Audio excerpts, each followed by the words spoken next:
تو وہاں سے جب ہم نکل کے چلے آئے تو بڑے اپسیٹ تھے ذوالفقار علی بھٹو انٹر کانٹیننٹل میں.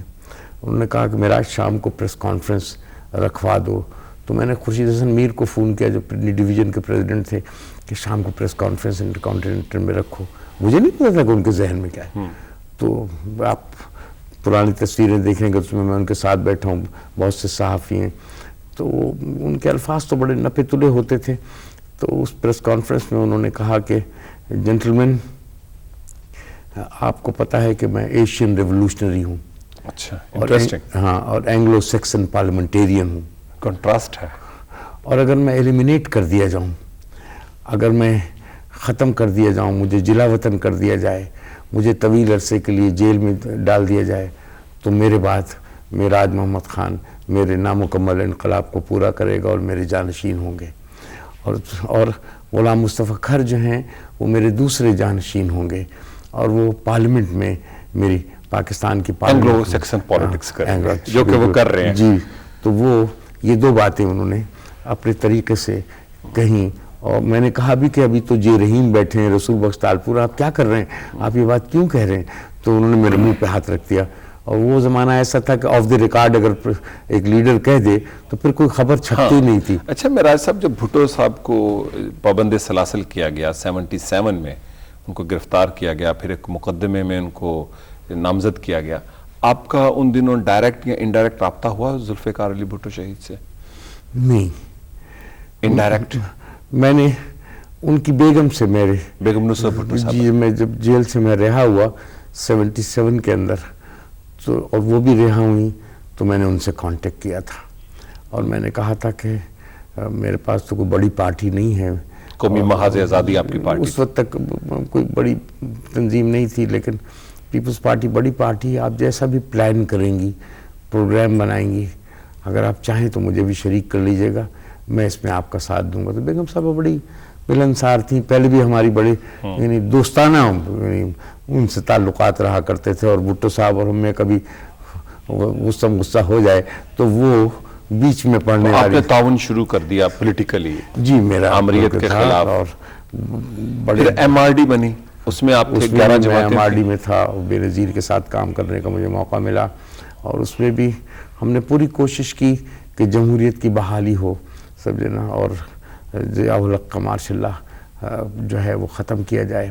بڑی تکلیفیں اٹھائیں اس وقت, سبھی لوگوں نے تکلیف اٹھائی, لیکن خاص طور پر اس کا ٹارگٹ جس طریقے سے پیپلز 1 لاکھ سے زائد لوگوں کو اس نے کوڑے مارے, پیپلز پارٹی کی گرفتار کیا, ایم این ایس کو, ایم پی ایس کو, صحافیوں کو, جو بھی حق کی بات کرتا تھا, سزائیں بہت دی لوگوں کو, تو لوگوں کو پھانسیاں چڑھائیں اس نے, کوڑے مارے. کیا یہ اسی چیز کا حصہ تو نہیں تھا جو ڈاکٹر ہنری کسنجر نے کہا کہ ہم آپ کو عبرتناک مثال بنائیں گے, کہ پاکستان میں جو عبرتناک مثال تو ذوالفقار علی بھٹو کو کوئی نہیں بنا سکا. تاریخ میں تو روشن آج بھی وہ پاکستان کے لوگوں کے لیے ایک روشنی کا سمبل ہے, وہ رہنمائی کا سمبل ہے. آج بھی اس کی پارٹی کو لوگ ووٹ ڈالتے, تو وہ تو نہیں ہے, سارا سال سے نہیں ہے, پھر لوگ کیوں مت. ابھی تک لوگوں کا پیار, رومانس جو ذوالفقار علی بھٹو سے تھا ابھی ختم نہیں ہوا, ابھی تک ہے. اور اگر کسی نے بھی ریڈیکل, اس پارٹی نے کوئی ریڈیکل قدم اٹھائے, جو اب باتیں نہیں کرتے ہیں آج کل, جاگیرداری کے خلاف بات یا سامراج کے خلاف بات, لیکن پاکستان کے حالات اس طرف جا رہے ہیں کہ لوگ کہتے ہیں کہ پاکستان کو ذوالفقار علی بھٹو شہید کی سیاست چاہیے. اس کی وجہ یہ ہے کہ اس سے بہتر سیاست تو لوگوں نے دیکھی ہی نہیں, کوئی اس سے بہتر لیڈر تو کوئی دیکھا ہی نہیں اس نے. یعنی وہ جو فیض کہا کرتے تھے نا, کہ جو بھٹو کو لوگوں نے دیکھا ہے کہ مقام فیض کوئی راہ میں جچا ہی نہیں, جو کنویں یار سے نکلے تو سوئے دار چلے. یعنی ایک آدمی وہاں مزاحمت کر رہا ہے, ایوب خان کے مزاحمت پر کھڑا ہوا ہے, ایک شخص جو ہے پارٹی بنا رہا ہے, ایک آدمی جو ہے اقتدار میں جا کے اصلاحات کر رہا ہے, آئین بنا رہا ہے, سمجھے نا. تو آپ غور کریے کہ اتنی تیز رفتاری سے جو اس نے یہ سارے کے سارے کام کیے, بہت سی اصلاحات کی, یہ کوئی کر نہیں سکتا تھا بیٹھ کر. تو بیچارہ اسٹرگل ہی میں, جدوجہد قربانی میں, یا پھر جیل میں اس کا وقت گزرا. ان کے دونوں بیٹے شہید کر دیے گئے, ان کی بیٹی شہید کر دی میں گئی. تو ان کو کہتا ہوں مجھے ترکی کے سابق وزیر اعظم بلند ایجوت نے ابھی بینظیر شہید نہیں تھی، تو میرے سے جب پورے واقعات سنے تو انہوں نے کہا شیکسپیرین ٹریجڈی، یہ پاکستان میں کچھ ایسی کہانی نہیں بنی سیاست کی تاریخ میں. یہ بہت بڑی ٹریجڈی ہے بھٹو کہ خاندان استعماری طاقتیں، عالمی استعماری طاقتیں، جوئش لابی، زائنزم جسے آپ کہیں گے، اور آپ جسے پاکستان میں جو بالادست طبقے ہیں جو نفرت کرتے ہیں غریب آدمی سے، ان کی سیاست، ان لوگوں نے، اور خاص طور پر جو انتہا پسند مذہبی خیالات رکھتے ہیں، ان لوگوں کی وجہ سے یہ چھینٹے اس وقت سے شروع ہے، پی این اے سے، سول و ملٹری نوکر شاہی، سمجھے نا، ان سب کا ایک کامبینیشن، ایک دماغ بن گیا تھا کہ اس بغاوت کو کچل دیں جو پہلے اس پارٹی کو ایلیمینیٹ کرنے کی کوشش کرتے رہے، وہ نہیں کر سکے، فوج کے ذریعے سے اقتدار سے ہٹانے کی، اس کے لوگوں کو خریدنے کی، وہ ناکام ہو گئے پورے. پھر انہوں نے کہا لیڈروں کو مارو. بھٹو کی پھانسی کے بعد ان کے بیٹے کو شہید کیا گیا، دوسرے بیٹے کو شہید کیا گیا، پارٹی پھر بھی چلتی رہی، تو آخر میں ان کی بیٹی کو شہید کر دیا گیا. اور میں جب بیمار تھا، مجھ سے ملنے آئی تھی محترمہ، تو میں 2007 کے بعد تو بہت ہی بیمار تھا، شکریہ بھی ادا کرنے کے قابل نہیں تھا ان کا. میرا دل تھا کہ میں ٹھیک ہو جاؤں تو ان کا شکریہ ادا کروں، لیکن جب میں لندن میں اپنے علاج کی زمانے میں تھا تو میں نے انہیں پیغام بھیجا تھا کہ احتیاط سے اچھا آپ نے چلیں، کہا میرا خیال ہے کہ دشمن بہت زیادہ ہیں. تو میراج بھائی اسٹرگل تو کرنا ہے نا، اس نے کہا تھا، جدوجہد تو کرنا ہے نا. یعنی ٹیلی فونک بات ہے یہ میری، جس کے گھر میں ٹھہرا ہوا تھا قائم خانی صاحب، تو یہ ایک ٹیلی فونک بات ہے. تو انہوں نے کہا مجھے جدوجہد تو کرنا ہے نا، مجھے لوگوں میں تو جانا ہے نا، میں لوگوں میں کیسے نہیں جاؤں گی. اور اس میں آپ دیکھیے کہ پہلا حملہ کراچی میں ہوتا ہے، اتنے لوگ خون میں نہا جاتے ہیں، لوگ مر جاتے ہیں لوگ. بے نظیر ملک سے نہیں بھاگی، وہ اپنے ملک میں کھڑی رہی ثابت قدمی، اور عوام میں جاتی رہی، اور عوام میں جاتی رہی. یعنی لوگوں نے اس کو پتا تھا کہ اسے قتل کرنے کے، لیکن اس نے اپنا لوگوں سے رشتہ نہیں توڑا.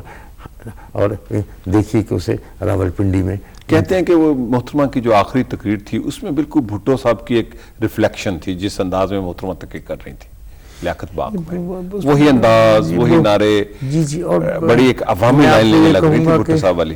ایک تو بے نظیر وہ تھی جو چھوٹے پن میں تھی، ایک پیاری سی لڑکی، معصوم سی لڑکی، لیڈرشپ کا پروسیس ہوتا ہے، ہنسنے بولنے والی لڑکی، سمجھیں ہم نے اس عمر میں بھی ان کے ساتھ. منو بھائی نے کہا اب وہ ایک ماں تھی.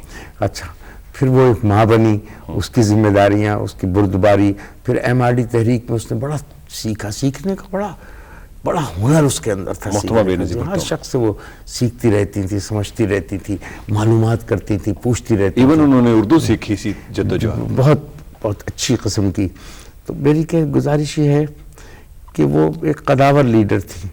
ہمارے ملک کو قداور لیڈرشپ سے محروم کیا جا رہا ہے اور لیڈر لیس بنانے کی کوشش کی جا رہی ہے. ایک ایسی پارٹیوں کو جو پارٹیاں نیشنل لیول کی پارٹیاں ہوتی ہیں، نیشنل لیول کی پارٹیاں ملک کی سالمیت کی ضمانت ہوتی ہیں، کیونکہ چاروں صوبوں کے عوام اس کے اندر ہوتے ہیں. جب وہ اکٹھے ہوتے ہیں تو سالمیت رہتی ہے ملک کی.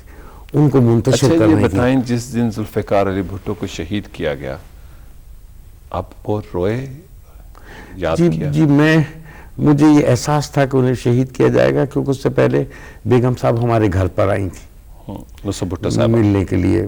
بیگم صاحبہ ہمارے گھر آئی تھی کافی دن پہلے. تو میں نے ان سے کہا تھا بیگم صاحبہ آپ کا کیا اسیسمنٹ ہے؟ تو بڑی دکھی تھیں. انہوں نے کہا مجھے کچھ سمجھ نہیں آتا معراج. پہلے تو بہت خطرہ تھا کہ ان کو ضرور پھانسی دے دیں گے، لیکن اب بعض اہم ایمبیسڈر جو دنیا کے ہیں انہوں نے مجھے کہا ہے کہ نہیں، ان کو سزائے موت ان کی کنورٹ ہو جائے گی، پھانسی نہیں ملے گی. پتہ نہیں سچ کیا ہے اس میں معراج، مجھے نہیں معلوم ہے. تو میں نے ان سے کہا تھا بیگم صاحبہ ایک بڑی مزاحمت اور لڑائی کی ضرورت ہے. اچھا، چھوٹی چھوٹی لڑائیاں، ایسی لڑائی کہ پورا پنجاب کے تمام بڑے شہر، فیصل آباد، ملتان، لاہور، پنڈی، لوگ سڑکوں پہ نکل کر بیٹھ جائیں.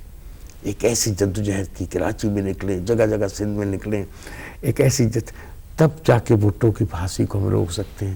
ورنہ ضیاء الحق سے جو میری گفتگو ہوئی ہے، جو میں نے اخبارات میں بھی نکلنے کے بعد دی تھی، اس سے تو میرا اندازہ یہ ہے کہ یہ شخص ذوالفقار علی بھٹو باعث تھا. ہاں، بہت سخت باعث تھا. کیونکہ مجھ سے کہہ رہا تھا آپ کیوں سپورٹ کرتے ہیں، آپ تو اس کی جیل میں رہیں، آپ کے ساتھ تو اس نے یہ آپ کیا, کو پرووک کر رہا تھا. آپ کے ساتھ تو یہ کیا, آپ ہمارے ساتھ آئیں, آپ وزیر بنے ہمارے ساتھ. دیکھیے ہم نے جماعت اسلامی سے بھی وزیر لیا ہے, انہوں نے ایک بزرگ رہنما کو PDP سے بھی لیا ہے, مسلم لیگ سے بھی لیا. میں نے کہا نہیں, میں کہا کہ جمہوری اتنے بڑے لیڈر کے ساتھ نہیں چل سکا تو آپ کے ساتھ. میں نے کہا فوجی آپ, میں کبھی ماشاء اللہ کی حمایت نہیں کر سکتا. جب پھانسی کی خبر آئی تو آپ